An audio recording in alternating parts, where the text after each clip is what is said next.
We extend our deepest congratulations and gratitude to Ave Maria Press on the occasion of their 150th anniversary.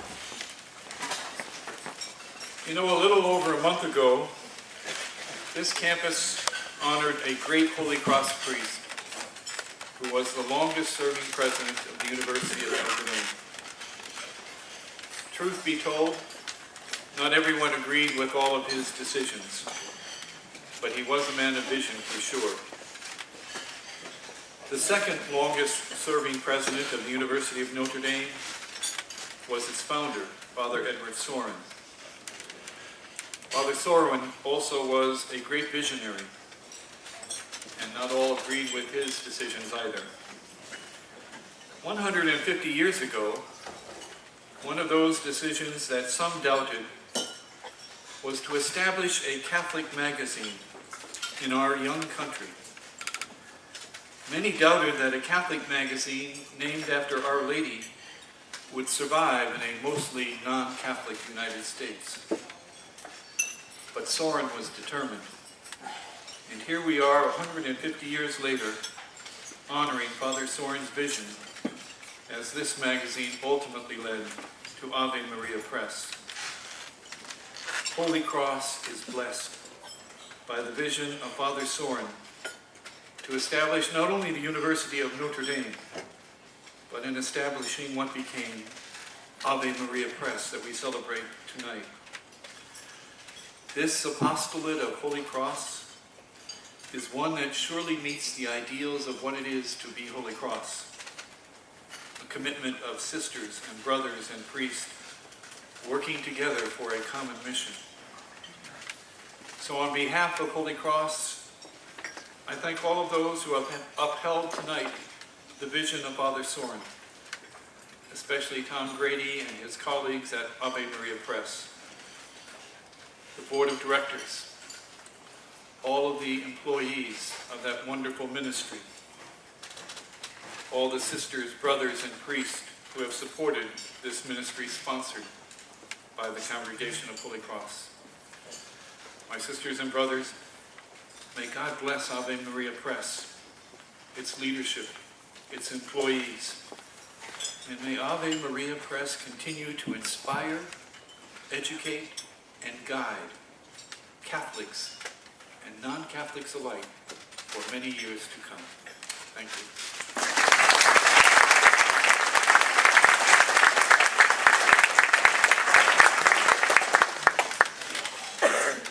I'd also like to take this opportunity very much to thank Father Peter Rocca, who did such a wonderful job with the liturgy and the seminarians singing and doing all the liturgical ministries, so I want to thank them as well.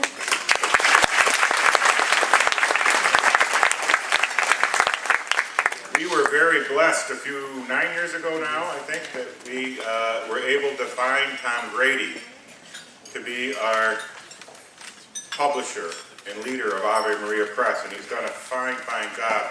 And he certainly understands it is Ave Maria Press as a ministry of the Congregation of Holy Cross, and has delved into our history, into the history of Ave Maria Press, and I think has developed a true love of Holy Cross, and certainly a love of the mission of Ave Maria Press. And so we're truly blessed to have him as the publisher of Ave Maria Press, and I'd like to welcome him up here now to continue our program.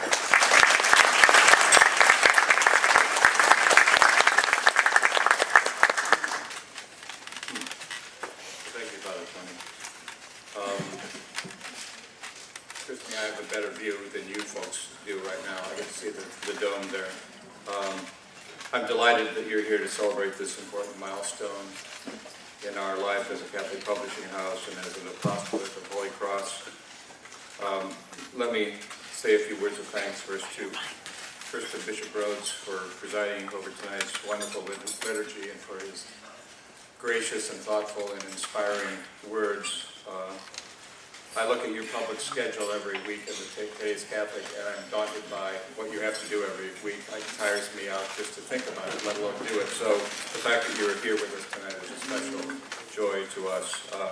I've put together a bag of copies for you that I'd like you to take home with you. And I've included in it an extra Ave bag that you might want to give to my friend Gregor Ludson at OSV. If you see him, he may like that. I'll send him some books if you like as well. Thank you again to Father Peter Rocca and the Moreau Seminarians for their music and their service.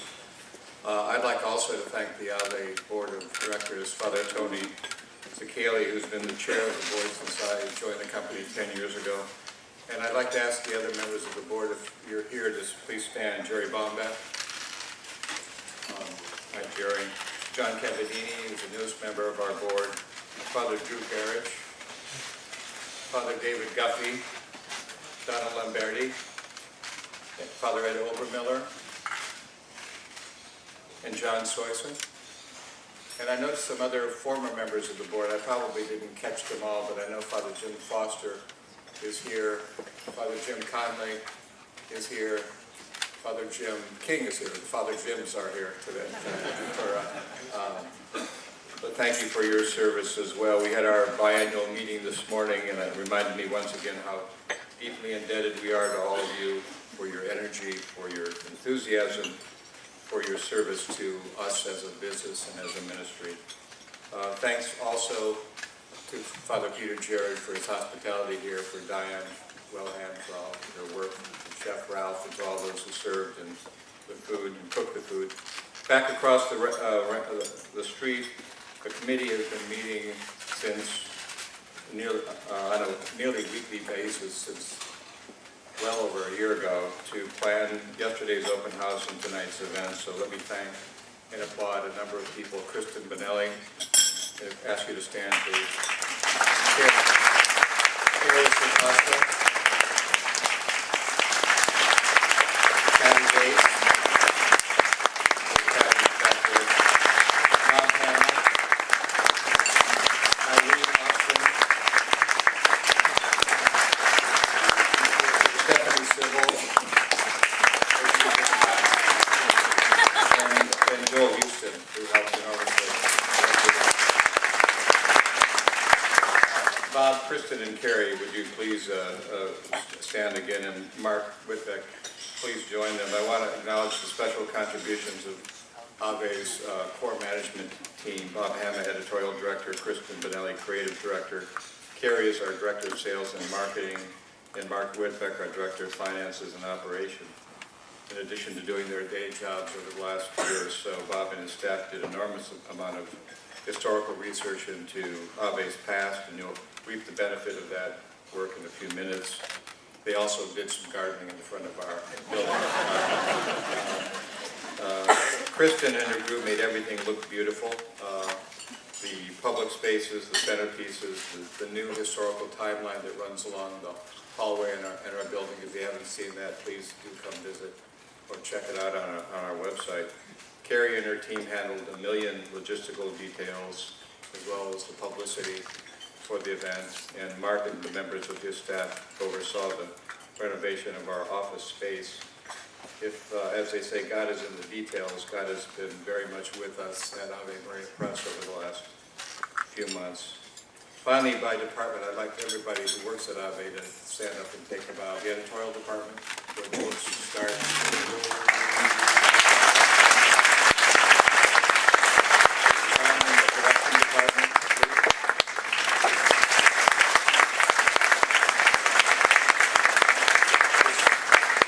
Marketing group.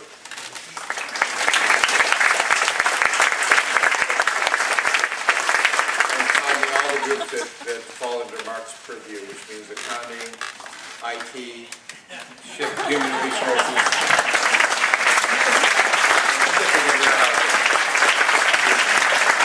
These are the folks that make Ave Maria run these days. So we want to get on with the program we have for you tonight. We decided we want to take advantage of all the research that Bob and the editorial staff has done. You can join me now. Come on.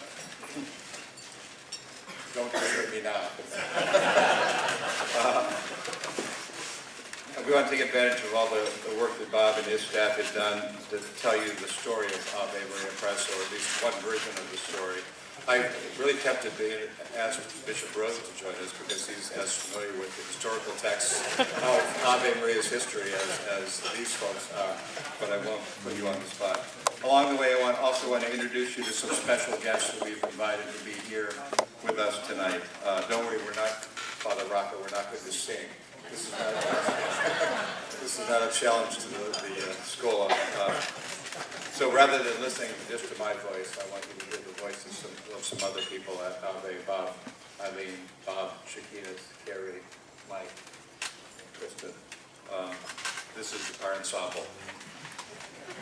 So let's start. According to his biographer, Father Edward Soren had wanted to found a devotional periodical for almost a decade before the first issue of the Ave Maria magazine actually appeared.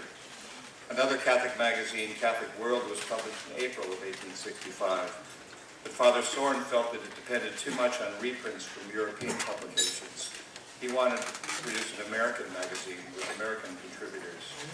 Despite the concerns of some that an immigrant church, American church, would not support such a publication, or that its success might cut into the sales of diocesan newspapers, Father Soren pressed on. Father Soren. I may be deceived, disappointed, laughed to scorn, but with all that, I will still remain my conviction that the Ave Maria will be the source of most abundant blessings, one of the best things ever done in the congregation, and ultimately a glorious work of our Blessed Mother. You can see it with typecast, Father Soren.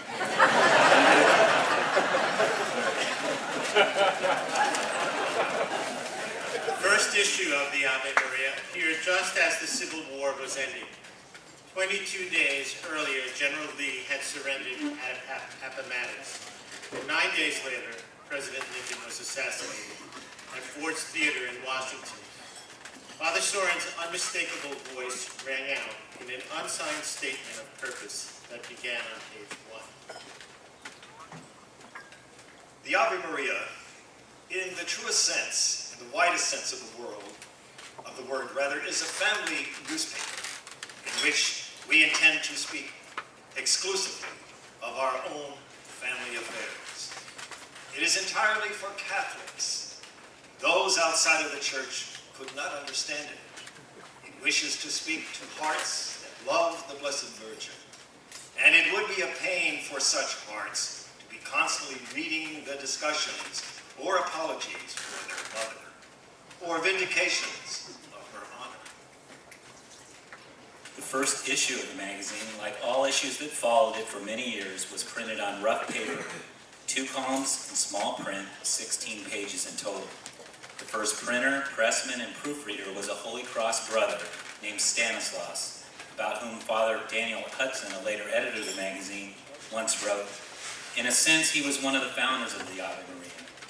Holy Cross brothers continued to work as typographers and pressmen for more than 125 years. They also functioned as canvassers, salesmen, sometimes called Our Lady's beggars, who traveled by foot, train, trolley, buggy, and automobile to put the magazine in as many Catholic homes and parishes as possible. One Holy Cross brother canvasser named Angelus is said to have walked throughout New England for more than half his lifetime. I'd like to take this opportunity to introduce 2 Holy Cross brothers and ask them to stand. These men worked at Ave Maria in different capacities for many years. Brother Robert Dierker. Brother Robert worked at Ave Maria from 1952 to 1972. And Brother Raymond Trotman.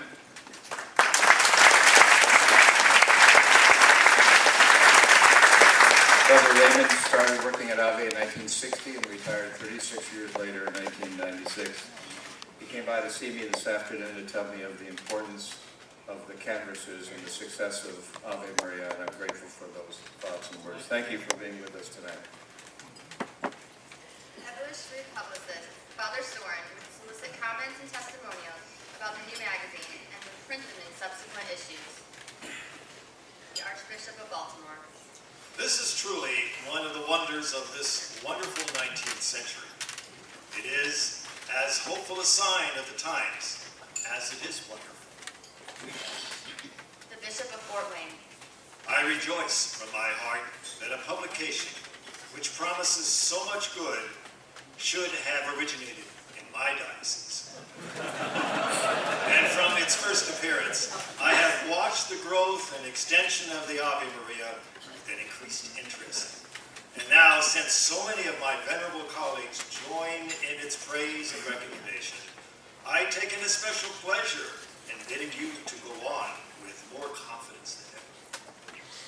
Father Soren also wasn't shy about reminding his readers of their financial obligations. Some of our subscribers, we fear, have forgotten to meet promptly their little engagements. Treasure. In 1866, the Ave Maria once the Ave Maria had been launched, Father Soren turned over the editorial management of the magazine to Holy Cross sister, later Mother Angela Gillespie. Mother Angela commissioned articles from such writers as Orestes Brownson, the prominent New England transcendentalist who had famously converted to Catholicism in 1844. Mother Angela and other sisters of the Holy Cross edited the magazine and handled proofs. Holy Cross sisters worked at the Ave Maria until the 1950s. I'd like to introduce two Holy Cross sisters who are with us tonight and ask them to stand. Sister Verity Wiedauer, who's the president of the Sisters of the Holy Cross. And one of the colleagues on the leadership team, Sister Galapi Palma. Thank you for being with us tonight.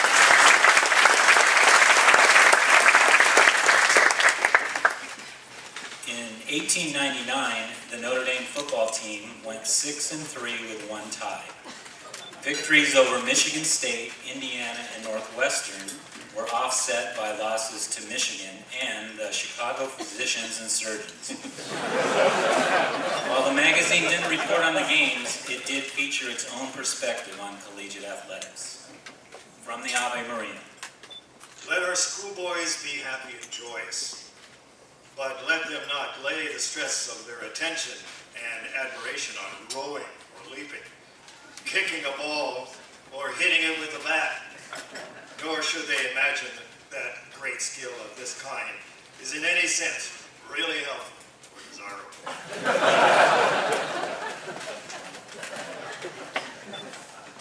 Sister Mary Rita, the daughter of a Civil War general, joined the Sisters of the Holy Cross at the age of 17 in 1877.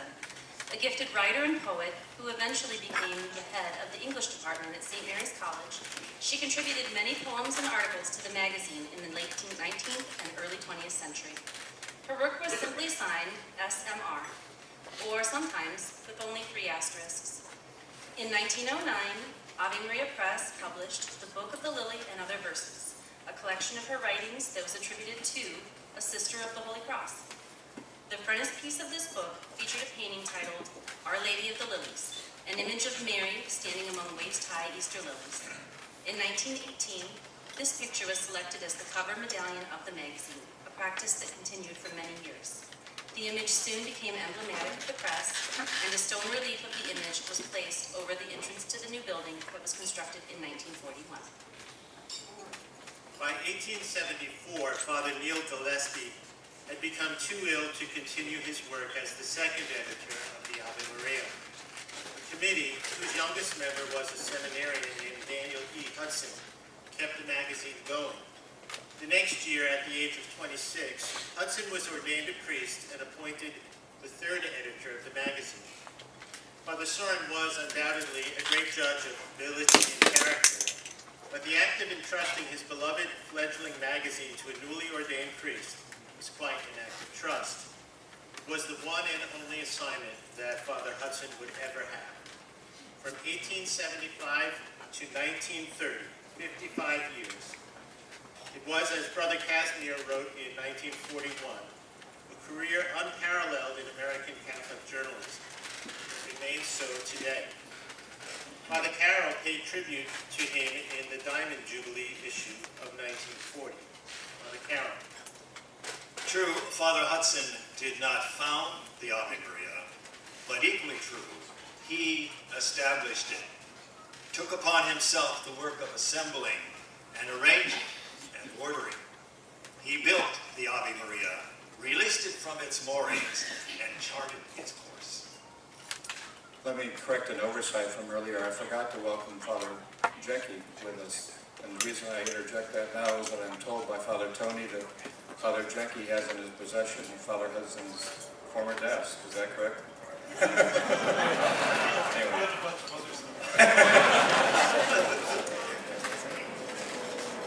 Thank you for being with us. By the time the magazine reached its 25th year, almost every important Catholic writer in America had contributed to its pages. When Hudson became editor, there were 10,000 subscribers. By 1930, the circulation had reached 35,000. Father Hudson wholeheartedly embraced Father Soren's vision of fostering devotion to the Blessed Mother. Every issue of the magazine contained both popular and scholarly articles about her. There were stories of personal devotion, articles about the history of the Marian feast days, poetry, Marian prayers, and of course articles about the Rosary. The charm of the Rosary in China, and great scientists and the Rosary are but a few. A poignant article titled "Some Soldiers, Letters to Our Lady," features excerpts from prayers written by soldiers and left in a Marian chapel on the battlefield in France. Hudson was a staunch defender of Catholicism in the face of the nativist movement. He often advocated for Irish immigrants and criticized England in the aftermath of the Great Famine. He defended Italian immigrants when they were caricatured in the press, and was a vocal critic of the treatment of Filipinos during the American occupation after the Spanish-American War. His criticism eventually brought William Howard Taft, who had been governor of the Philippines, to Notre Dame to speak about the issue in 1904. Hudson published the talk in the magazine. He was an outspoken critic on a variety of domestic issues as well. He was a strong advocate of the labor movement and opposed America's entrance into the Great War. He criticized the growing acceptance of divorce in American life and spoke out often in praise of Catholic schools and in criticism of taxes on Catholic school parents to pay for public education. In the 1920s, he repeatedly took on the Ku Klux Klan, calling it a national disgrace and a menace. In January of 1934, Father John W. Kavanaugh wrote a loving tribute to Father Hudson. The familiar manner in which he is written about in the article conveys a profound affection for Hudson, not only on the part of the magazine's staff, but seemingly of its readership as well. According to Father Kavanaugh, when the end came at 10 o'clock Friday morning, January 12th, all of us thought the most exquisite music we had ever known had ceased forever on the earth. Father Hudson died at the age of 84. Good, vigorous, challenging writing graced every issue of the Ave Maria over its 105-year history. Here are just a few examples. On Our Lady, 1866. According to my reading of history, the epochs in which faith is the strongest, piety the most robust, and the Church wins her grandest victories, whether in individuals or in nations, are precisely those in which devotion to Our Lady, or the worship of her virtue, is the most diffused, the most vigorous, and flourishing. And the epochs in which faith seems to be obscured and to grow weak and sickly, and the Church is the most harassed and suffers the greatest losses, are precisely the epochs in which this devotion is the most languid and feeble. On the Great War, 1916. A time like this, through which the world is now passing, when the dreadful scourge of war is afflicting so many nations and affecting nearly all, is a time of severe trial for the faith of not a few people. Even some Catholics, who ought really know better, are asking, can religion be true? Can there be a God of goodness, love, and omnipotence when such terrible things are allowed to happen? A particularly Irish Catholic view on prohibition, 1921. Temperance is a virtue. Prohibition is an experiment.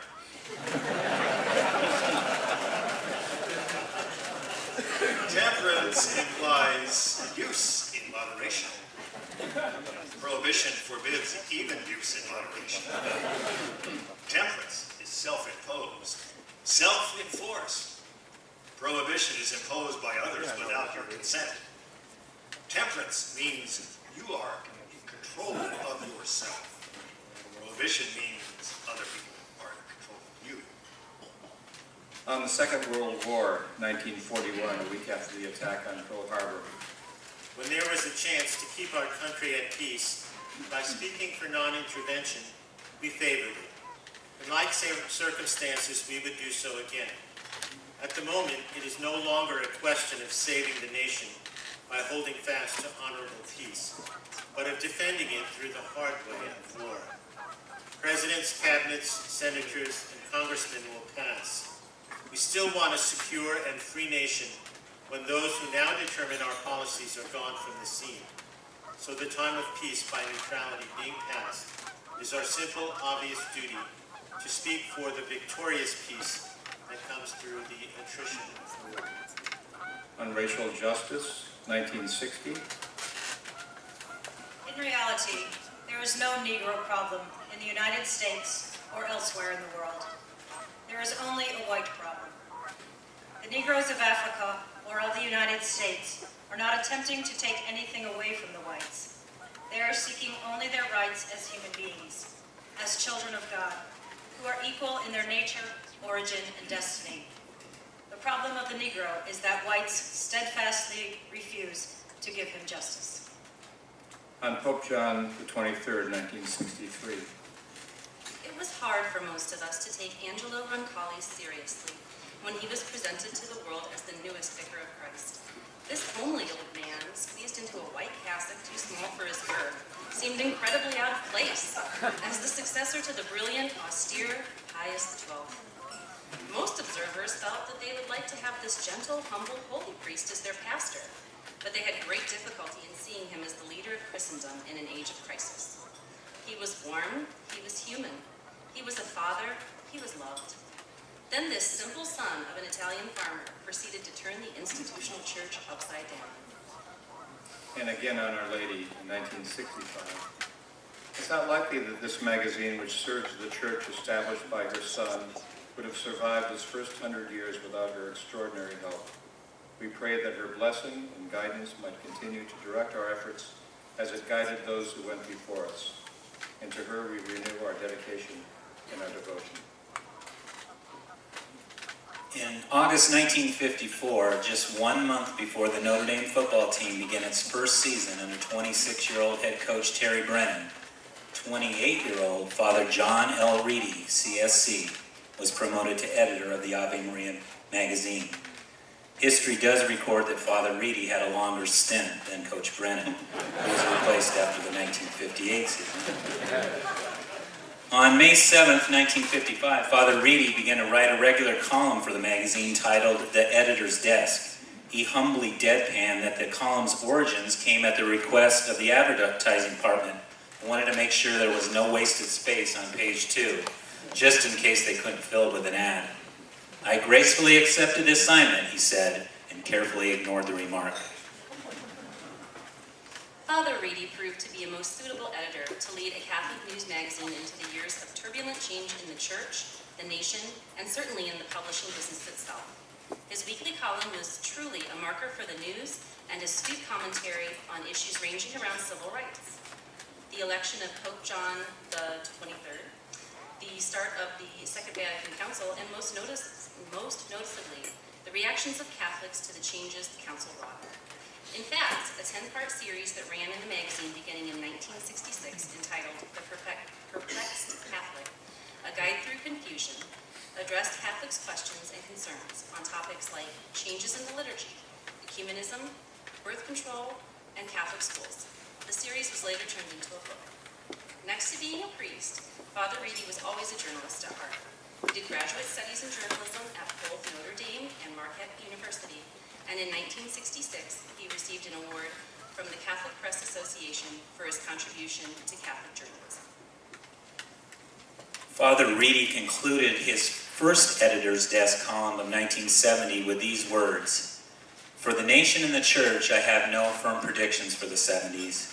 I know only that we are living on a sword edge between catastrophe and breakthrough."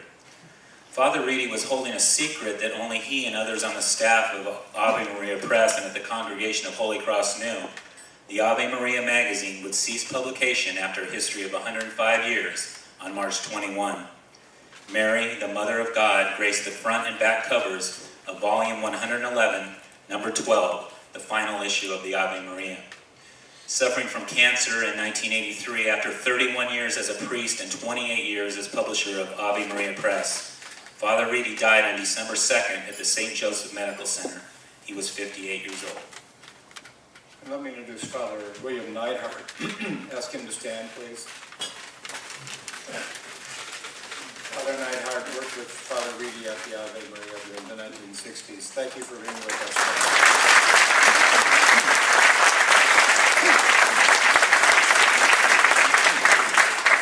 A few days before Christmas in 1968, I think Era was the coach then, right? A priest from the Diocese of Syracuse mailed to Ken Peters, an editor at Ave Maria, a copy of what he called a French marriage album. He'd come across this publication in his job as a staff member of the Bishop's Committee on the Liturgy, as it was called in those days. The priest, Father Joseph Champlin, who already had a publishing relationship with Ave, thought it might be possible to do something similar in the U.S. Ever the salesman, he predicted, I think there would be a ready-made market for maybe 5,000 copies, maybe 10,000 copies. As usual, when it came to publishing, Father Champlin proved to have an unerring eye for a promising book project, even if he vastly underestimated the size of the market for it. Over the next year, Champlin worked to develop the manuscript. Along the way, they jettisoned its original title, Today and Forever, for a name by which it had been known by millions for over 45 years, Together for Life. In 1970, just as the last issues of the magazine were appearing, Father Champlin's 96-page, 95-cent booklet was published. It has never been out of print. More than 9 million copies sold in several editions.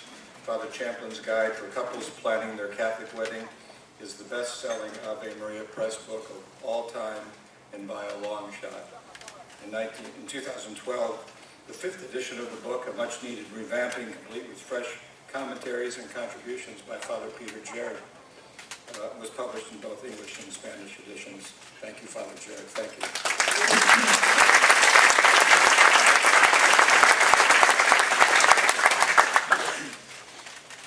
Through the years, Father Champlin was a prominent pastor, popular speaker, and a beloved friend of Ave, which published many of his books. Should We Marry? Slow Down, Take 5, Preparing for Eternity.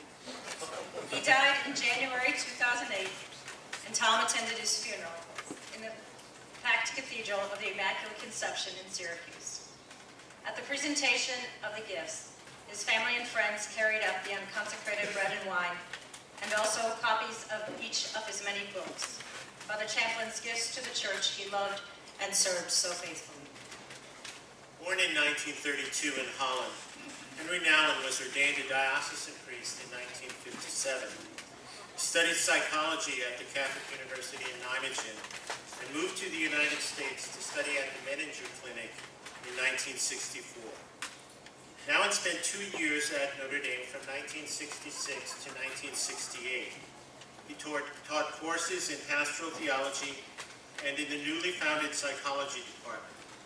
He wrote his first book, Intimacy. It was published in 1969 by Fides Publishing, a small publisher founded by Father Louis Putz, a Holy Cross priest. When Fides shut down, its editor, Eugene Geisler, joined Ave Maria Press and brought the manuscript for With Open Hands with him. Published by Ave Maria in 1972, it was hugely popular and was the first of 7 books that Nouwen would publish with Ave. Henry was a regular summer visitor to campus for lectures and workshops, and would usually visit the press and meet with the staff to discuss his writing plans.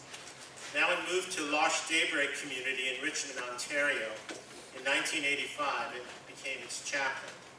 He spent the last 10 years of his life there, living, working, and learning from people with different intellectual abilities. He wrote 22 books while there, including the final book with Ave, Can You Drink the Cup? It was released just at the time of his death on September 21st, 1996, at the age of 68. Like Thomas Merton, Henry Nouwen reached a large and diverse audience of Christian and secular readers with his books. He was a towering figure in Catholic spiritual writing for 25 years. Ave Maria played an important part in publishing his innovative work. It's fitting that one of the series of textbooks authored by Michael Francis Pennock was titled Friendship in the Lord. It was certainly around friendship that Ave's relationship with Mike Pennock was built and sustained. And as Mike would certainly want me to stop now and point out, the Lord had quite a bit to do with it too. Ave's success around his remarkable library of catechetical textbooks are now nearing their 5th decade of publication.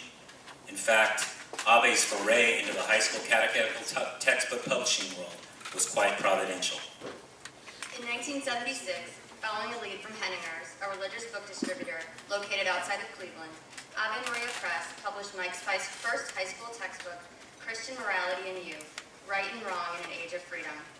Later, over a congratulatory Italian meal in Cleveland to celebrate the success of this text, discussions took place about a series of high school textbooks, which we began publishing the following year. Eventually, through his writing, speaking, and teaching, Pennock developed a standard curriculum sequence for Catholic high school theology courses, something not formalized in any way prior. By the late 1980s and into the 90s, this scope and sequence translated into the Friendship in the Lord textbook series. Recognized and commonly known as the White Books, the complete Friendship in the Lord series of 8 texts concluded with the publication in 1994 of Being Catholic, Believing, Living, Praying. This text, a synthesis of the faith, was both modeled on the soon-to-be-released Catechism of the Catholic Church and was the first to use references and citations from the New Catechism. It was around this time, in July 1993 in fact, that another meal at an Italian restaurant took place in Cleveland.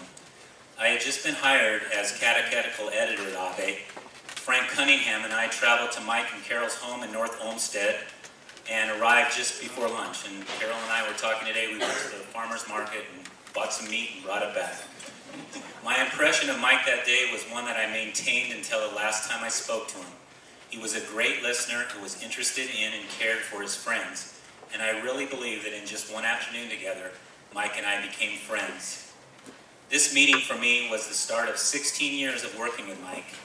In this time, he kicked off the revisions of 2 more unofficial textbook series, including the first textbooks published to coincide with the USCCB's curriculum framework for high school students. To this day, 7 of our current textbooks were originally authored by Mike. He also wrote several other trade books during his many years with Ave, including the best-selling This Is Our Faith, a Catholic Catechism for Adults, which remains a popular companion for catechumens entering the Catholic Church. Mike called me in April 2009 and told me that he'd been diagnosed with cancer. I was concerned, but left consoled by Mike that a treatment plan was in place. In early May, I received a call from a man from hospice who said that he was with Mike and that Mike wanted to talk with me. Mike shared a heartfelt message and great advice for me in my own career here at Ave. He had some other things to say as well, not related to books. Besides our work and our first names, we had 2 other things in common. We both had loving and supportive wives, and each of us had 4 children, 2 girls and 2 boys. Basically, his message was, family comes first. At the time of his death later that year, I wrote this remembrance of Mike for our teacher's blog. If I were Michael Pennock, writing about someone as faithful to Christ, the church, and his family as Mike Pennock was, I would note the appropriateness of Mike's passing on the birthday of St. John the Baptist, June 24. John was God's herald who came to the world to testify to Jesus Christ, the light of the world. To the nearly 15,000 students Mike taught in the classroom at Moeller High School in Cincinnati and St. Ignatius High School in Cleveland, and the over 2 million more students who have used his textbooks over nearly 30 years, Mike has indeed been a herald of his Savior, Jesus Christ. In some of the last words that Mike wrote to teenagers, he wrote this: "If we imitate Jesus in his love for others, then we need not fear death. Jesus Christ wants us to befriend him in this life so we can live joyfully with him in eternity. This is not only the good news of the gospel, this is the greatest news we could possibly want to know. It's my great pleasure to introduce Mike Pennick's widow, Carol Pennick, who's here with their daughter, Amy Ann Howard.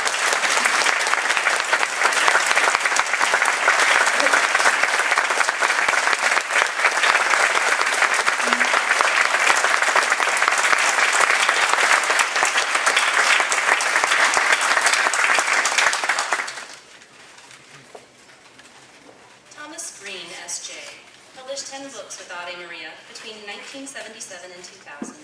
During the 1970s, while pursuing a doctorate in the philosophy of science at Notre Dame, Father Green stopped by the press and presented the manuscript for his first book, Opening to God. Published in 1977 and revised in 2006, it's still in print today. Father Green was one of the leading writers and teachers of his generation on Ignatian and Carmelite spirituality. His books, When the Well Runs Dry, on Teresa of Avila's teaching on contemplation, and Weeds Among the Wheat, on the principles of Ignatian discernment, influenced tens and thousands of priests, religious, and laity. A native of Rochester, New York, Father Green spent his entire ministry in the Philippines. He served as the spiritual director of San Jose Seminary, Manila, and a university professor of philosophy and theology until his death at the age of 77 in 2009. Through the years, one of the best sources of new authors for us has been our existing authors. Such was the case in 1985 when Joyce Rupp submitted the manuscript for her first book. At the time, Sister Joyce was a member of the Servite community, was director of the at-home retreat program for the Diocese of Omaha, and was writing a monthly column called Fresh Bread for Religion Teachers Journal. As she collected her columns into a manuscript, she consulted with her friend Pidge about where to submit it. Pidge happened to be the sister of Father Thomas Green, who by then had published 2 books with Ave. He recommended that she send it to us. That's how our relationship that has flourished for these 30 years began. Fresh Bread was the first of 16 books that Joyce would eventually publish with us. It included the elements that her readers have come to value so highly in the many books that followed it. The exploration of a rich metaphor, a series of chapters that provide scripture and personal reflections, original poetry and prayers, questions for reflection and journaling. It was followed by Praying Our Goodbyes, her most popular book, and other well-loved titles like May I Have This Dance, Open the Door, and Fragments of Your Ancient Name. Publication of Fly While You Still Have Wings earlier this year not only marks the 30th anniversary of Joyce's publishing career with Ave Maria Press, its highly personal character also makes it unique among Joyce's books. It tells the story of her mother Hilda's aging, illness, and death, and the lessons Joyce learned from her resilient spirit. I've been Joyce's editor for 20 years now, and I've often suggested to aspiring authors that they look at her books as models. Not only are they well written, they're so very clearly conceived and developed.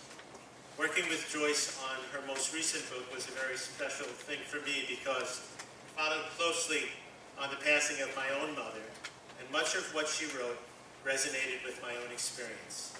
It's been a real privilege for me, Joyce, to work with you in our unique author-editor relationship.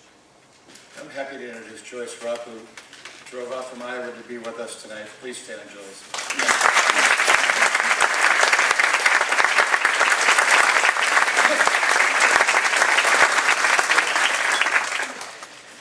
When Dr. Robert J. Wicks came to Ave with his book Touching the Holy in 1992, he had already established his reputation as an expert in the field of pastoral counseling.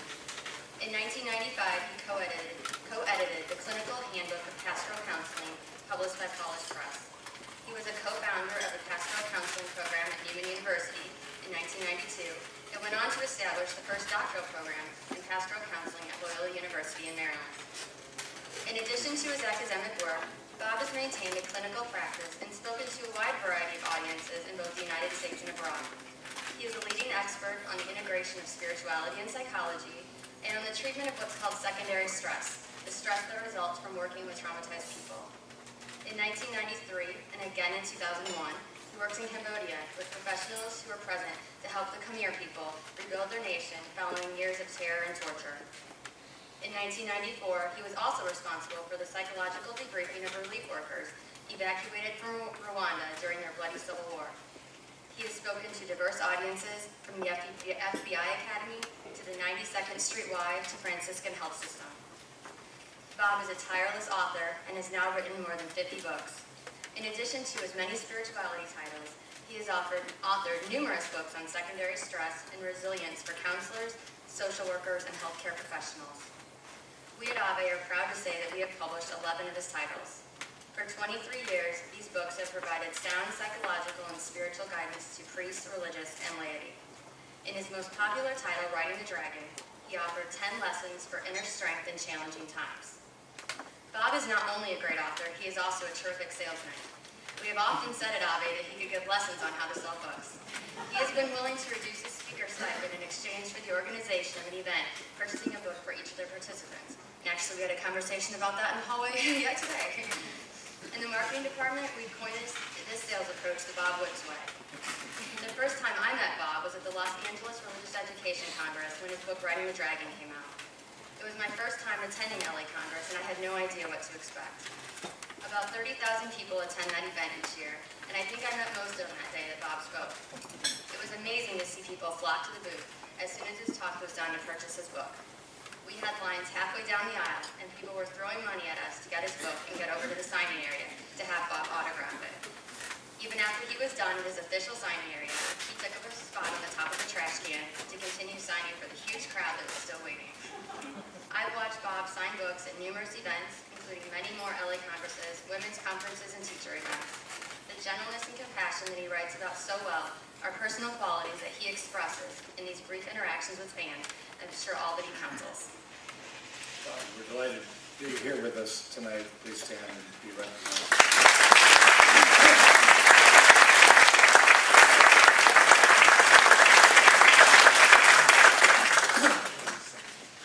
AVE's efforts to expand and diversify its trade book publishing program began about 15 years ago.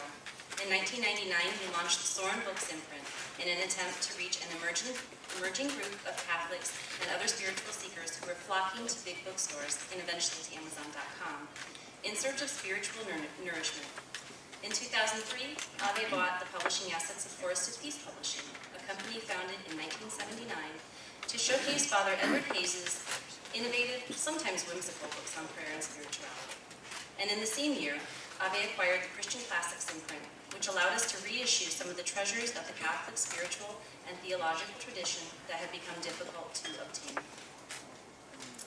In the fall of 2006, Father Ed Obermiller asked me to meet with him at a young Holy Cross seminarian who had a book idea that he'd been tossing around with some Holy Cross brothers. And that's how I met Drew Garage before he became Father Drew. The idea that Drew had was to write or commission a series of reflections, maybe 100 in all, on Holy Cross spiritual themes. It sounded like a good idea, and Father Werner's reported willingness to buy 1,000 copies for campus ministry certainly helped. So I was ready to bite, but I said, politely, I hoped that 100 reflections wouldn't do. There would have to be one for every day in the year, 365 in all. To accomplish this expanded task, Drew enlisted the help of one of his running buddies, Kevin Grove, now Father Kevin, as co-editor, and we published The Cross, Our Only Hope in December of 2007.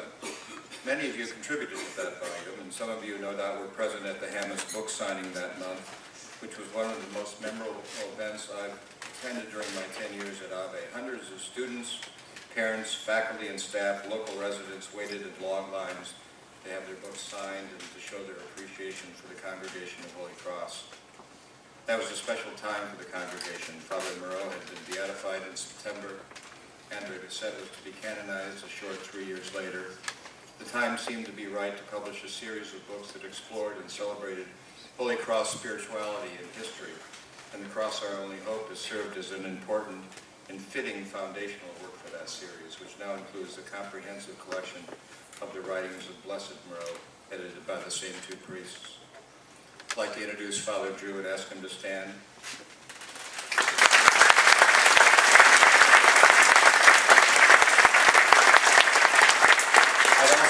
take this moment to acknowledge and recognize all the various holy members of the congregation whom we've published or worked with over the years. If you hear, please stand if you hear your name read. Brother Philip Armstrong, Brother Joel Giolanza, Fathers Nick Ayo, Lou Delfra, Kenneth Grabner, Richard Gribble, Patrick Hannon, Pete Jarrett, Thomas McAlley. I know Father Thomas is here. There he is. Thank you, Father. Father Joe Miss Campbell, Father Robert Pelton, I know is here.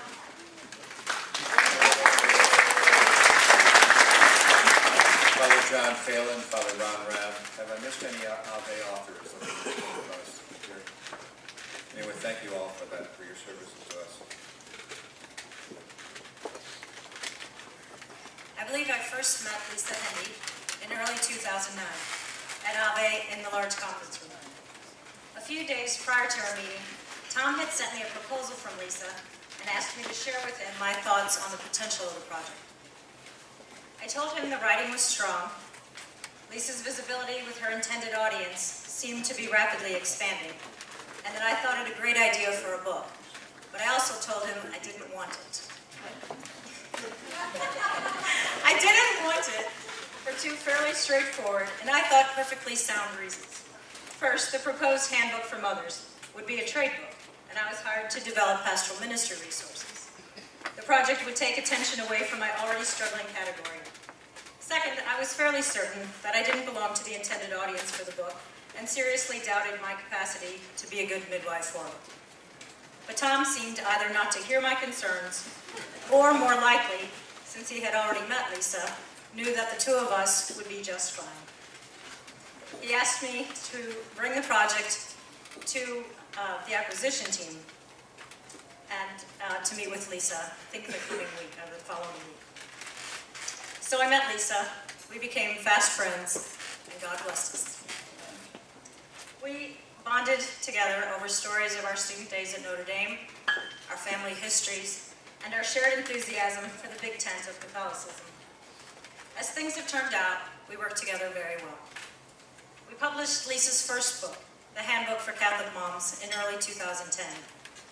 The success of that title and her second book, A Book of Saints for Catholic Moms, published the following year, helped establish Lisa as a popular figure, not just among moms, but across a broad swath of Catholic media. Because of her seemingly tireless efforts on behalf of her books and her ministry, Lisa has become de facto chaplain, a gracious spiritual coach, and a confidant to many. And she continues as the ringleader of the extraordinary apostleship of CatholicMom.com that she founded in 2000. In 2012, we partnered with Lisa to launch the CatholicMom.com line of books, which offers spiritual nourishment to Catholic women as they live out the vocation of motherhood. Lisa's latest book, The Grace of Yes, released last year, expanded her audience and influence still further.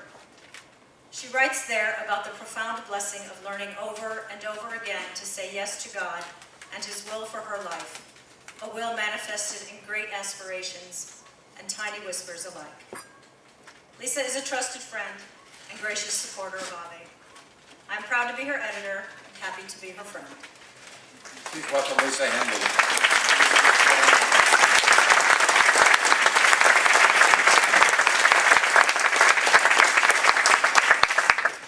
Father Soren reportedly persuaded a priest in Fort Wayne to part with $250. And with that donation, he went to Chicago and bought a printing press and hauled it home to print the Ave Maria.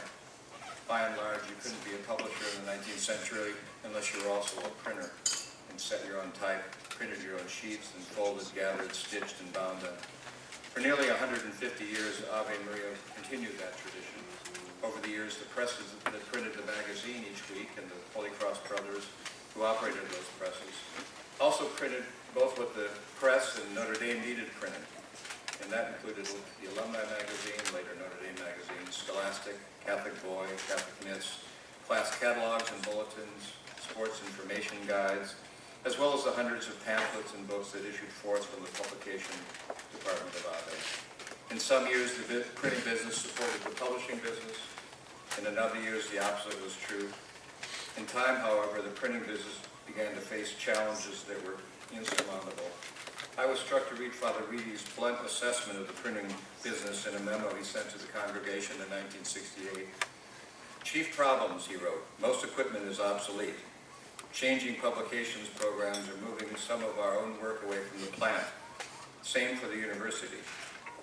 Each of his successors could have written similar sentences, and some of them had yet to face the challenges and the opportunities that digital production methods and digital books would both pose and provide.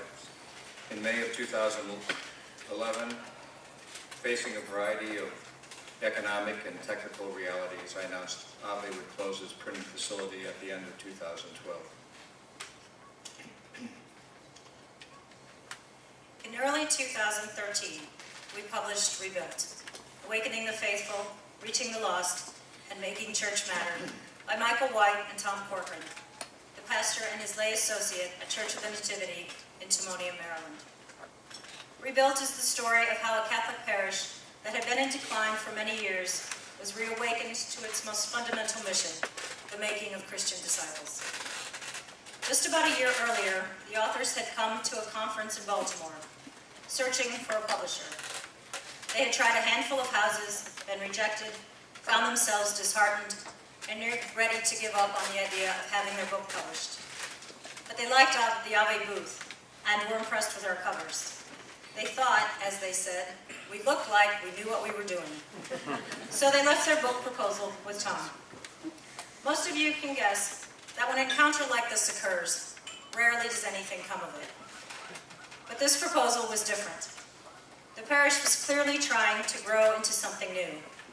I thought to myself, oh my goodness, these guys actually wrote the book. I had worked in parish ministry long enough to recognize the efforts at Nativity, and to know that there are lots of other parishes doing similarly wonderful things. But never had I come across a book that told the story from the trenches. And these guys told it exceedingly well.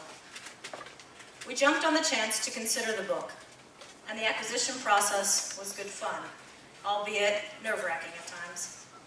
The vision of the book and the style of its presentation immediately captivated the Ave team.